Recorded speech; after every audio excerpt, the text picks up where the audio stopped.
आप सभी का हमारे चैनल पर बहुत बहुत स्वागत है दोस्तों। और आज हम अपनी गौशाला में हैं जो कि हमारे हॉस्पिटल से लगी हुई है। और बड़ा ही सौभाग्य का विषय है कि हमारे गौशाला में एक बहुत जानी मानी हस्ती आई हैं जिनसे हम आपको रूबरू कराएंगे और उनसे मुलाकात कराएंगे। और वो हमारी इस गौशाला में कैसे आए, किस प्रेरणा से वो यहाँ तक पहुंचे, ये हम उन्हीं से वार्तालाप करते हैं। आइए चलते हैं, पहले सबसे पहले उनसे आपकी मुलाकात कराते हैं। आइए। जय श्री राम आपको। राधे राधे। कैसे हैं आप? बस एकदम बढ़िया। अपना शुभ नाम बता दें। मेरा शुभ नाम गोपाल सिंह है जी। और मैं मुंबई से बिलोंग करता हूं मैं जी। और मुंबई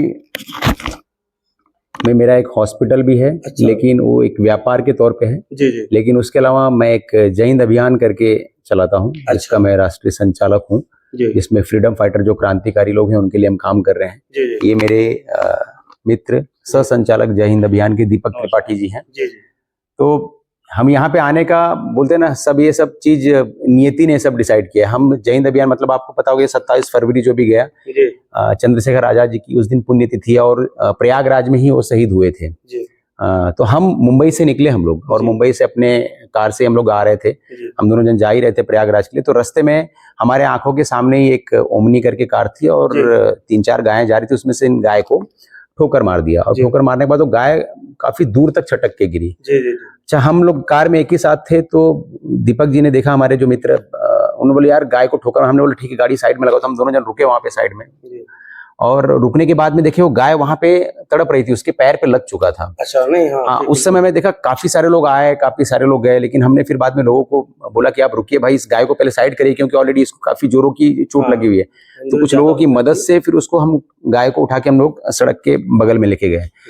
अच्छा, उस समय मैं देख रहा था कि बहुत सारी गाड़ियां आ रही थी, बहुत सारे लोग जा रहे थे और उसको देख के लोग ऐसे ही चले जा रहे थे। मुझे इस चीज का थोड़ा खेद भी हुआ कि हम हिंदू धर्म में बोलते हैं कि गाय हमारी माता है। बिल्कुल बिल्कुल। और हमारे आंखों के सामने उसका एक्सीडेंट हुआ लेकिन किसी को कोई फर्क नहीं पड़ा। जी जी।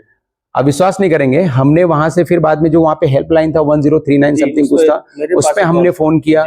हमने कम से कम नहीं बोल के उस समय 1039 पे फोन किया। उन्होंने किसी और का नंबर दिया, हमसे लोकेशन लिया। बीच में मैं भड़क भी गया। नहीं, तो फिर बाद में मैं बोला कि क्योंकि जब उस पर मैं डिस्कस कर रहा हूँ तो बोले हाँ, बोला कि बगल में गौशाला है। जी जी। आप उस गौशाला में आप, क्योंकि मेरा उनसे बोलना ये था कि अगर मैं यहाँ पे इनको छोड़ के जाऊंगा या ये करके जाऊंगा तो ये बोले कि नहीं, हम आएंगे सिर्फ उनको हम थोड़ा बहुत इंजेक्शन या जो रहेगा मेडिसिन देके चले जाएंगे। मैंने बोला इससे तो ठीक होने वाली नहीं है।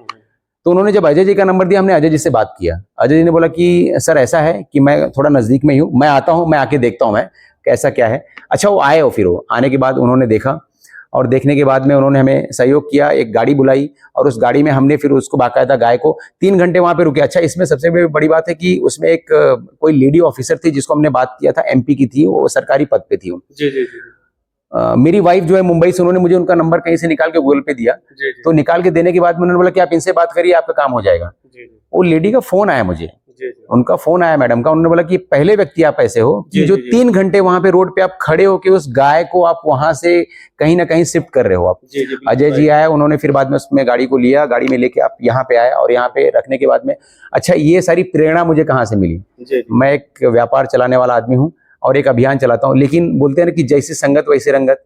इसके अंदर हमारे मित्र दीपक त्रिपाठी जी, क्योंकि ये ब्राह्मण हैं और ब्राह्मण तो सिर्फ बोलने के लिए है लेकिन बहुत अच्छे मन के हैं। इन्होंने मुझे शुरू से सिखाया कि यार जीवों पे दया करना चाहिए, हमको किसी की हत्या नहीं करनी चाहिए। धीरे धीरे देखिए, मैं पहले इस तरह का व्यक्ति नहीं था लेकिन इनके बोलने से काफी सारा बदलाव हुआ हमारे जीवन में, काफी पीड़ा हुई। और मैं जब गाय को देखा तो गाय वहां पे रो रही थी। जी जी। Right right.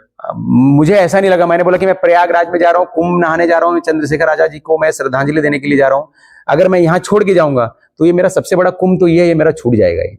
तो हमने बाकायदा अपनी तरफ से हमने अपना जो कर्म था हमने पूरा किया और गाय को यहाँ पे लाए। और यहाँ पे 2 दिन के बाद में आपने बताया मुझे कि नहीं, उनका क्या हुआ था कि जब आपने 1962 पे कॉल किया था तो उस समय कुछ भाई, क्योंकि गाड़ी हमारे पास मैहर में है। अच्छा, वहां से जहाँ स्पॉट था कम से कम नहीं तो समथिंग 40 किलोमीटर। Yes yes. तो यहाँ से वहां तक रन करने में उतना टाइम लगता था। Right right. इसलिए उन्होंने मेरे को फोन तुरंत किया। मैंने तुरंत जो यहाँ के हमारे अजय शुक्ला संचालक इस गौशाला, उनको मैंने तुरंत कांटेक्ट किया। हमने काम करिए, नियर अबाउट आपके सभागंज में गौशाला है, आप उस गाय को वहां पे कर दीजिए। अगर वहां नहीं पॉसिबल होती है तो आप उस गाय को अपनी गौशाला ले आते हैं, बाकी ट्रीटमेंट अपन यहाँ पे रेगुलर देते रहेंगे।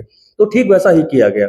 आपको बहुत बहुत धन्यवाद। अब मैं थोड़ा आपसे आग्रह करूंगा, थोड़ा सा मैं गौशाला देखने तो चाहता हूँ, लेकिन मैं एक चैनल के माध्यम से एक मैं आह्वान करूंगा इस देश की जनता को कि हम बोलते हैं कि गाय हमारी माता है, बिल्कुल राइट। लेकिन मैं आप सबसे आह्वान करता हूं कि बहुत सारे ऐसे हिंदू हैं, हम ही हिंदू लोग हैं, कि जब वो गाय जब तक दूध देती है तब तक वो हमारी रहती है। जिस दिन वो दूध देना छोड़ देती है तो हम उसको रोड पे छोड़ देते हैं। मैं हाथ जोड़ के आप लोगों से आह्वान करता हूं, आप लोगों से अपील करता हूं मैं कि कम से कम जिसको आप माँ बोल रहे हैं, आप उसकी ये दुर्दशा ना करिए। आप पाले ना, आप इतने सक्षम नहीं है कि उसको आप उसके जीवन पर्यंत आप उसको नहीं संभाल सकते। अगर नहीं सकते तो आप मत पालिए उसको। इस तरह से अभी भी मैं रोड पे आता हूँ, देखता हूँ इतनी सारी गायें हैं, उनको देखता हूँ ऐसे, कितनी सारी गायें ऐसे गाड़ी से ठोकर खा के जाती हैं। और प्रशासन से अनुरोध करता हूँ कि अगर इस तरह से गौशालाएं हैं तो उनको और सपोर्ट करें, और इस तरह से सपोर्ट करेंगे तो कहीं ना कहीं हमारे अंदर वो भावना आएगी और हम उसको सहयोग करेंगे। और बाकी अगर कुछ रहेगा मेरे से अच्छा इसके बारे में हमारे मित्र दीपक त्रिपाठी जी, इन्होंने कुछ ऐसे, जब हम रास्ते में जाते तो हमसे डिस्कस करते हैं कि गोपाल जी अगर इस तरह से सरकार अगर करेगी ना तो इन गायों को और हम अच्छी तरह से हम देखभाल कर सकते हैं। जी, अभी तो ठीक है, अभी तो जो यहाँ पे मानदेय वगैरह आ रहा है ठीक है, भूसा भी आपने पर्याप्त नहीं ये तो देखा मैंने। और यहाँ की फैसिलिटी की हम मतलब, क्योंकि मेरी हॉस्पिटल जस्ट बगल में ही है तो मेरा तो 24 घंटे नहीं आप लोग का पूरा सहयोग रहा। यहाँ पे कम से कम नहीं, इस समय वर्तमान में हमारे पास 146 गाय हैं टोटल मिला के, छोटे बच्चे से बड़े की 100 की है, 100 की हमारी कैपेसिटी जो है 100 की है। आप लोग इस लोग का नहीं उस लोग का काम कर रहे हैं। जी, तो सब ये आप उस लोग का काम, आपने जो अभी कहा ना कि हिंदू धर्म में सबसे बड़ा हमारा धर्म क्या है, गौ सेवा। तो ईश्वर का मैं कहीं ना कहीं शुक्रगुजार भी हूँ कि मुझको सेवा करने का अवसर मिला पशुपालन विभाग के द्वारा। आप उस लोग बहुत अच्छा लगता है, लेकिन अब क्या करें, कुछ ऐसी स्थिति हो जाती है जिसमें कभी कभी दिक्कतें आती हैं। तो अब एक्चुअली क्या है, प्रॉब्लम कई क्रिएट होती हैं। अब हम यहाँ है प्रेजेंट में, जानवर पता चले 50 किलोमीटर दूर है तो डिस्टेंस काफी होता है, ट्रेवलिंग का प्रॉब्लम होता है, कुछ प्रॉब्लम तो आती है, बट लेकिन हम लोग उसको कवर करते हैं, ऐसा नहीं है। आपको थोड़ा उस दिन विलम्ब हुआ उसके लिए हम क्षमा चाहेंगे, क्योंकि दूरी होने के कारण। अब एक्चुअली क्या है कि मैहर से झुकेई के बीच का कम से कम 40 से 45 किलोमीटर का विलम्ब की बात नहीं, आप लोगों ने प्रयास तो किया और हमारे सामने हजारों लोग गाड़ियां ले लेके कुंभ नहाने के नाम पे इसी रास्ते से गुजर के जा रहे हैं। उनको लगता है वो जाएंगे गंगा मैया में स्नान करेंगे तो उनका पुण्य बढ़ जाएगा, पाप धुल जाएगा। जी बिल्कुल। आप सामने एक तड़पती गाय को छोड़ के जाएंगे तो आपको गंगा मैया भी माफ नहीं करेंगी, बिल्कुल नहीं करेंगे। ऐसे कुंभ का कोई और ये बात तो मैं भी आपसे अपने ही चैनल के माध्यम से इस चीज को जरूर मैं रिपीट करूंगा, ये बात सत्य है कि जब तक वो गाय दूध देती है तब तक किसान उसको घर पे रखता है। और वास्तव में जब वो गाय दूध देना बंद कर देती है तो जैसे उस गाय से कोई नाता नहीं होता। ऐसे बहुत से जानवरों को मैं रोड पे ट्रीटमेंट करता हूँ, जब मैं उनसे कहता हूँ कि भाई ये फला व्यक्ति के जानवर, हमको कैसे पता चलता है कि हमारे विभाग द्वारा इन जानवरों की टैगिंग की जाती, उस टैगिंग की वजह से इन लोगों की पूरी डिटेल हमारे पास होती। जब उनको बताते तो वो ये कहते हमने तो फला व्यक्ति को दान कर दिया या हमने फला व्यक्ति को बेच दिया। ऐसे बहुत सारे केसेस हमारे पास होते हैं, हम उनको भी डील करते। कितने जानवर हम इस गौशाला में लाए हैं इसकी कोई संख्या नहीं बता सकते। और हमारे पास बहुत सारी दिक्कतें हो जाती हैं क्योंकि हमारे स्वस्थ जानवर है, उन्हीं के बीच में हमको इनको भी एडजस्ट करना, उनके लिए कभी उनको यहाँ रखना पड़ता है, कभी उनको वहाँ रखना पड़ता है, हर जगह अरेंजमेंट करना पड़ता है। नहीं, ये दान दूध देना जब गाय माता बंद करती है तभी दान क्यों देते हैं आप? जब वो दुधारी हैं तब दो ना। जो लोग कहते हैं ना कि हमने दान दे दिया, तो एक्चुअली वो पिंड छुड़ा रहे हैं, पिंड छुड़ाते हैं, है ना। मान लीजिए सपोज कर कभी बहुत हो जाता है कि मान लीजिए जानवर के पैर में यहाँ पे चोट लगे, उसकी आगे की पूरी निकल गई। अब मैं उस व्यक्ति को जानता हूँ कि फला व्यक्ति को, बोलता मेरी नहीं, मैंने तो फला पंडित जी को दान कर दिया। तो ये गलत है। मैं भी ये चाहता हूं कि भाई कम से कम जिस गाय से आपके घर के छोटे छोटे बच्चे, नवजात शिशु जो पलते हैं, कम से कम उसको ध्यान में रखिए और जानवर को रोड पे ना छोड़ा करिए। मैं भी आग्रह करता हूं और कई बार मैं रोड पे हमारे कैंप लगते हैं उसमें हम लोग इस चीज को कहते हैं कि कम से कम उस एक गाय की तो आप सेवा कर सकते हो।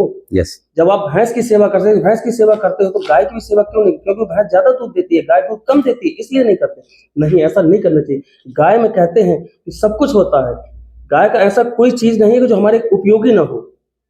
गौमूत्र, गोबर, गौलोचन सारी चीजें हैं जो हमें गाय से मिलती हैं, लेकिन सब कुछ हम लोगों ने भी एक लक्ष्य बनाया सर। हम सोचते हैं कि देखिए गाय लाके यहाँ पाल लेना तो सहज है, लेकिन हम भी एक लक्ष्य बनाए कि इस एरिया में जितनी गाय हैं और जो आवारा पशु हैं उनको ही हम संरक्षण देंगे। नहीं, इसके लिए और उनके लिए प्रयास करेंगे। बहुत बढ़िया। दूध की लालच किसी भी प्रकार की नहीं है। नहीं, ये स्वार्थ भाव से। ये आपके भाई साहब वहां पे आए उससे ही दिख गया। जी सर। मैं आप सोचिए कि मैं प्रयागराज गया हूं, मैं 8 दिन पहले गया हूं, लेकिन मैं उनसे कंटिन्यू फॉलोअप में हूं मैं। नहीं, और आज मैं उनको कम से कम 6-7 बार फोन किया कि मुझे लोकेशन दीजिए, मैं आऊंगा, आपका गौशाला देखूंगा, मुझे वो देखना है, क्योंकि मैं भी प्रेरित हुआ हूं। मैं ठीक है, आइए थोड़ा सा Yes. अपन गौशाला का भी भ्रमण कर हाँ लेते जी, हैं। जो हाँ हमारी गौ माता है वहीं पे आपको तो इतना पूरी गौशाला को आप राउंड ऑफ कर दीजिए। मैं धन्य हो गया यहाँ पे आके। मैं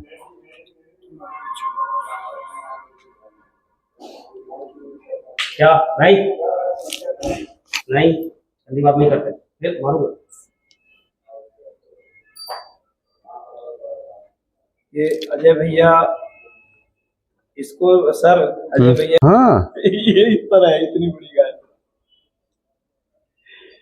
नहीं, आप लोग अपना इन लोग के साथ साथ पर लोग भी सुधार रहे हैं और करना चाहिए। ये सब काम जो है ना अवतारी पुरुष ही करते हैं, क्योंकि निस्वार्थ भाव से बिना दूध देने वाली गाय को जो छोड़ी गई है उनको पकड़ के पालना, फिर उनका ख्याल रखना, ये सबके बस की बात नहीं है सर। यहाँ तो है तो अब यहाँ जहाँ आप खड़े हैं इस धरा पे, यहाँ आपको कैसा फील महसूस हो रहा है? आपको महाकुंभ में ज्यादा अच्छा फील महसूस हो रहा है कि यहाँ वर्तमान में जहाँ आप खड़े यहाँ फील अच्छा हो रहा है आपको? देखिए, हम अपने हिंदू धर्म में अपने पुराणों और हर एक चीज को अगर हम पढ़े हैं तो हमें पता है कि गौ में सारे देवी देवताओं का वास है जी। ये किसी स्वर्ग से कम नहीं है। बिल्कुल बिल्कुल। मैं अपने आप को, मेरे पास शब्द नहीं है बोलने के लिए। जी जी जी। अगर जहां तक मुझे पता है, अगर मुझे ऐसा जीवन मिले, और मेरा सपना है ये, जी जी मैं अपने जीवन काल में एटलीस्ट एक गौशाला में खोलूंगा, और ये जो गाय हैं जी जो जिनका कोई नहीं है, जो छोड़ देते हैं, मैं उन गायों को लाके मैं रखूंगा निस्वार्थ मन से। और वाकई में इसका कोई शब्द नहीं मेरे पास बोलने के लिए। और मैं स्वर्ग अगर कहीं होता होगा तो शायद ऐसा ही होता होगा। बिल्कुल। और गाय माता भी, आपको एक बात बताएं, आप, मैंने अभी पूछा इस इलाके का नाम क्या, उन्होंने बताया घुनवारा। तो हमने अपने जीवन में कभी घुनवारा शब्द सुना ही नहीं, बिल्कुल नहीं सुना था। और इस सड़क से शायद कभी आते होंगे, जाते होंगे। मुंबई से हम लोग प्रयागराज की ट्रेन पकड़ते हैं तो भी जबलपुर, कटनी, मैहर होते हुए चली जाती है। तो अगर गाय माता का ये संयोग नहीं बनता तो शायद हम इस जन्म में घुनवारा जैसे किसी स्थान पे तो नहीं है। बिल्कुल नहीं पहुंच पाते। तो इसके लिए भी गाय माता का बहुत बहुत धन्यवाद, और आप जैसे देव तुल्य पुरुषों से मिलना हमारा सौभाग्य रहा। ठीक है, बहुत बहुत धन्यवाद आप सभी को। एक बार आप अपना नाम एक बार मेरे चैनल पर फिर से बता दें। मेरा नाम, अपना नाम बता दे। मेरा नाम गोपाल सिंह है, मैं मुंबई से बिलोंग करता हूँ। बस इतना ही कहूंगा अपने बारे में। मेरे पास में कुछ नहीं शब्द बोलने के लिए, मेरे लिए सब कुछ यही है जो मैं देख रहा हूँ। ठीक है दोस्तों, सर अपना परिचय दे दें। आप अपना परिचय दे दें। मैं दीपक कुमार त्रिपाठी, आदरणीय हमारे जो गोपाल सिंह जी हैं इनका सहायक। अच्छा, ठीक है दोस्तों, बहुत बहुत धन्यवाद। और मुझको भी बहुत अच्छा लगा, क्योंकि शायद मैं बॉम्बे जल्दी ना पहुंच पाऊं, लेकिन कम से कम आपसे मुलाकात हुई तो मुझे ऐसा लग रहा है कि शायद मैं आज बॉम्बे में ही हूँ, क्योंकि ऐसा सौभाग्य कब मिले हमको भी नहीं पता है। ठीक है, इसी के साथ साथ बाय बाय। जय माता दी, जय गौ माता की, जय गौ माता की।